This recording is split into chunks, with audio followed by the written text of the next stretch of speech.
Now another basic function of editing here that isn't really apparent if you don't know the keyboard shortcut, because there is no button for it actually, is splitting the events.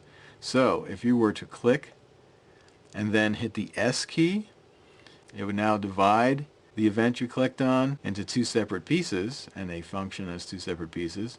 Although when it's playing on the timeline, even though you're going to play across a split, nothing apparently is happening because it just simply is continuous video. But what happens if we do a split if we have a time selection? I'm going to select the first half of what used to be this one event, and then I'm going to make a time selection here. Notice that I dragged in the blank space above. And let's hit the S key, and sure enough, it split it on both the in and out point of that time selection.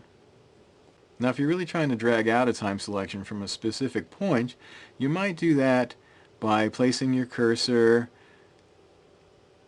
and clicking around, or even starting at a certain point and hitting your arrow keys. And let's say we wanted to start the time selection just as the truck clears that pole there. Let's say on this frame. What you'd want to do is actually start to drag out the time selection right from that cursor position and move it either way, left or right.